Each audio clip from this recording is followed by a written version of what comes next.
ছিল না। ছেঁড়া বলের ভেতর কাপড় ঢুকিয়ে প্র্যাকটিস করতো ছেলেটা। খেলার সময় একটু দৌড়দৌড়ি করলেই হার্টবিট তরতর করে বেড়ে যেত তার। ডাক্তার বলেছিল ফুটবল খেলা না ছাড়লে হার্ট অ্যাটাক হতে পারে।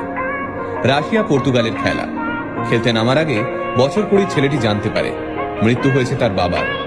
সেদিন ড্রেসিং রুমে কান্নায় ভেঙে পড়েছিল ছেলেটি। তবে পরে ওই ম্যাচেই ম্যান অব দ্য ম্যাচ হয় সে। একসময় ছেঁড়া জামা পরে স্কুলে যাওয়ার সময় যাকে ব্যঙ্গ সহ্য করতে হয়েছিল, আজ সেই ছেলে পৃথিবীর সবচেয়ে দামি ব্র্যান্ডের জামা কাপড় পরে। আজ সেই ছেলেটারই সম্পত্তির পরিমাণ প্রায় 8,000 কোটি টাকা। কিন্তু আজও সেই ছেলেটা প্রতিটা বড় অনুষ্ঠানে নিজের মাকে নিয়ে যায়। মাকে প্রতিটা অনুষ্ঠানে নিয়ে যাওয়ায় বান্ধবীর আপত্তি আছে শুনে তৎক্ষণাৎ নিজের বান্ধবীকে ছেড়ে দেয় ছেলেটা। এতটাই শক্তিশালী এই ছেলেটার শিকড়ের টান। হ্যাঁ, আপনারা ঠিক ধরেছেন, আমরা আজকের ভিডিওতে কথা বলছি ক্রিশ্চিয়ানো রোনাল্ডোকে নিয়ে। রোনাল্ডোর জন্ম এক গরিব পরিবারে। দুবেলা দুমুঠো ভাত জোগাড় করতেই রোনাল্ডোর বাবা হিমশিম খেতেন। ভালো জামা কাপড় কিনে দেওয়া তো দূরের কথা, তাই ছেঁড়া জামা পরেই স্কুলে যেতে হতো তাকে। বাড়ির আর্থিক অবস্থা খারাপ, বাবা সারাদিন মদের নেশায় ডুবে থাকে। নোংরা জামা কাপড় পরে স্কুলে গেলে কপালে জোটে শিক্ষকদের গঞ্জনা।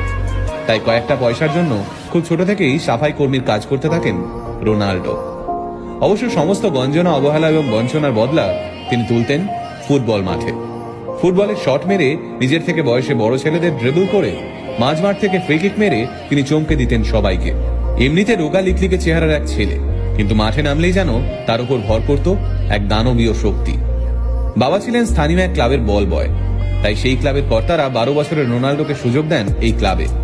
কিন্তু সে সময় অন্যান্য ছেলেদের থেকে তাকে প্রায়ই শুনতে হতো, এই দেখ ভিখিরি বল বয়ের ছেলে খেলছে। একদিন মেজাজ হারিয়ে রোনাল্ডো সেই ছেলেদের সঙ্গে হাতাহাতিতে জড়িয়ে পড়েন।